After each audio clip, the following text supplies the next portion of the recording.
फिलहाल आज press conference का मुद्दा क्या है? आज हम लोग जितने भी प्राइवेट बीएड कॉलेज हैं जी। उनके द्वारा छात्रों के साथ शोषण, दोहन और अत्याचार के खिलाफ आशु छात्र संघ लगातार मुखर होकर अपनी आवाज़ों को, छात्रों की आवाज़ों को बुलंद करती आई है और आंदोलनरत रही है। आज ये प्रेस वार्ता उन्हीं बीएड कॉलेजों में से हैं जो अपने छात्रों को परेशान करते हैं, उनका शोषण करते हैं और अप्रत्याशित फीस वसूल करके, अवैध वसूली करके छात्रों का दोहन करते हैं।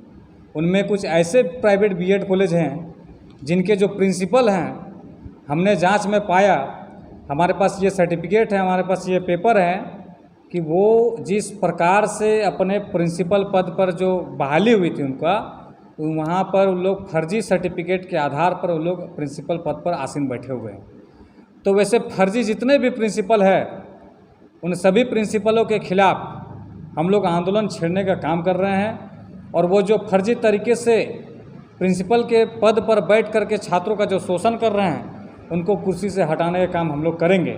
इसी दरमियान आप जानते होंगे कि यहाँ पर्जन्य बीएड एक कॉलेज है जिनकी जो प्रिंसिपल है स्मृति नागी। इनका जो सर्टिफिकेट है, ये सर्टिफिकेट सीएमजी यूनिवर्सिटी का है। ये 2010-12 का सत्र दिखा रहा है। तो ये सीएमजी यूनिवर्सिटी से पीएचडी की सर्टिफिकेट लेकर के ये यहाँ पे प्रिंसिपल बनी हुई है, जबकि 2013 का ये सुप्रीम कोर्ट का जजमेंट है। ये सुप्रीम कोर्ट का जजमेंट है जिसमें साफ साफ लिखा है कि सीएमजी जो यूनिवर्सिटी है उस पर एक केस हुआ था, तो उस केस के आधार पे उस समय के जितने भी 2010-11, 2012-13 के जितने भी एडमिशन हैं वो सारे इलीगल हैं और उनके सारे जितने भी सर्टिफिकेट हैं सारे अवैध करार दिए गए थे।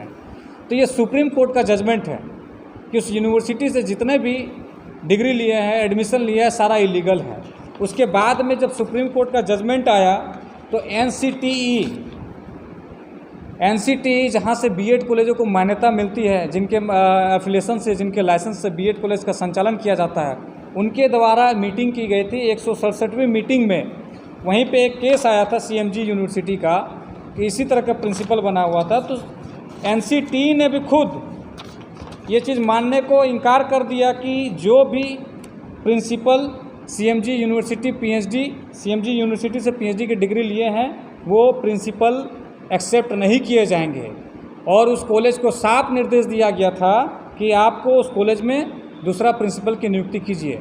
तो ये जहाँ सुप्रीम कोर्ट और एनसीटीई ने जो पीएचडी की डिग्री जितने भी है वो खारिज करते हुए कर दिए और उसी सर्टिफिकेट के आधार पर पर्जन्य बीएड कॉलेज में प्राचार्य पद पर लंबे समय से जो आसीन बैठी हुई हैं वो छात्रों के साथ एक तो गलत तरीके से तो पद पर बैठी हुई है, ऊपर से छात्रों के साथ शोषण करती है और फीस के नाम पे उनके सर्टिफिकेटों का जब्त कर लेती है और अनैतिक रूप से उनसे वसूली की जाती है। साथ ही साथ एक बोकारो में doctor S Radhakrishnan college of education जो बीएड कॉलेज है, वहाँ के भी जो प्रिंसिपल हैं डॉक्टर गायत्री कुमारी, उनका जो प्राचार्य पद का जब नियुक्ति हुई थी उस समय उनका जो एक्सपीरियंस सर्टिफिकेट लगाया गया था, जो अनुभव प्रमाण पत्र दिया गया, तो वो पूर्ण रूप से फर्जी पाया गया है।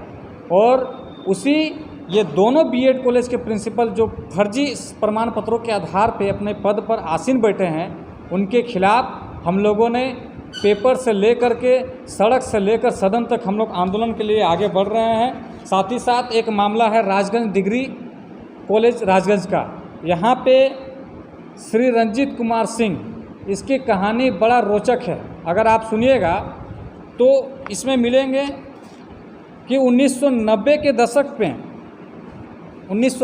दशक में राजगंज डिग्री कॉलेज में एक वैकेंसी निकली थी जिसमें 3 पद के लिए बहाली निकली गई थी, लेकिन तीनों पद पे नहीं, ये चौथे और 5वें नंबर के ये जो अभ्यर्थी थे, ये 5वें नंबर के अभ्यर्थी को वहाँ नियुक्ति किया गया, जबकि एडवर्टीजमेंट में 3 ही पद के लिए निकाला गया था।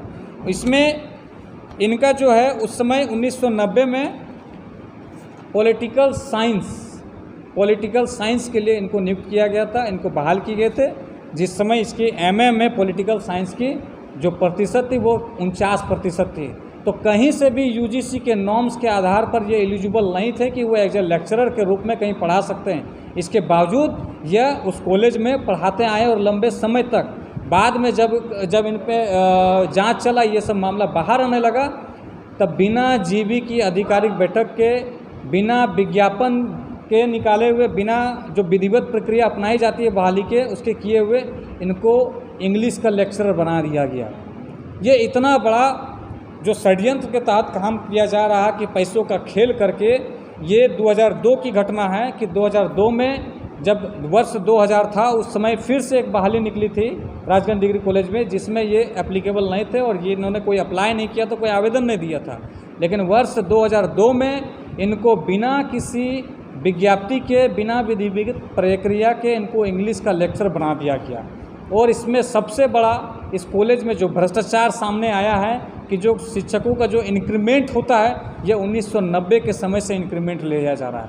तो इस तरह का जो लोग हैं, आज वहाँ पे डॉक्टर रंजीत कुमार सिंह, ये वहाँ पे 9 सालों से, लंबे समय से कंट्रोलर बने हुए हैं और कॉलेज के छात्रों के साथ एकदम शोषण करते हैं, छात्रों को परेशान करते हैं। सबसे रोचक तथ्य जब मैंने कहा था तो आपको इसलिए हम ये बात कहें कि जब ये इंग्लिश के लेक्चरर हुए, इनका सर्टिफिकेट हमारे पास है, ये मैट्रिक का इंग्लिश में ये फेल है।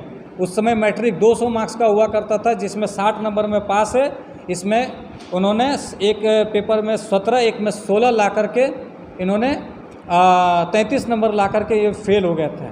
तो जो मैट्रिक में फेल है इंग्लिश में, वो आज इंग्लिश का लेक्चरर है। उसी प्रकार ये मैट्रिक के बाद, उस समय ये नियम था कि अगर आप मैट्रिक में जिन विषय में फेल हैं, आप इंटर में नहीं कर सकते हैं। और उसी में ये फिर से इंटर में इंग्लिश के साथ में एडमिशन लेते हैं और इंटर में भी इनको 8 नंबर का ग्रेस मार्क्स देकर के पास किया गया। ये ऐसे पास नहीं है, हमारे पास उनका सर्टिफिकेट है। ये इंटर में भी इंग्लिश में फेल है, 8 मार्क्स को इनका ग्रेस दिया हुआ है और ग्रेस मार्क्स लाकर ये पास हुए हैं। इसके बाद ये जो ग्रेजुएशन की डिग्री लेते हैं, ग्रेजुएशन में भी मात्र ये 114 ला करके, यानी 38% अंक ला करके ये इंग्लिश में पास किए हुए हैं। और ऐसे शिक्षक जो मैट्रिक में फेल है, जो इंटरमीडिएट में फेल है, जो 3rd डिवीज़न ग्रेजुएशन में, उनको बिना विधिवत प्रक्रिया के एक कॉलेज का लेक्चरर बना दिया जाता है, जो छात्रों से अवैध पैसों की वसूली करती है, छात्रों के साथ अन्याय करती है। और ऐसे शिक्षकों से क्या उम्मीद की जा सकती है, छात्रों को वो किस और उनके भविष्य को ले जाने का काम करते हैं, इसको समझ सकते हैं।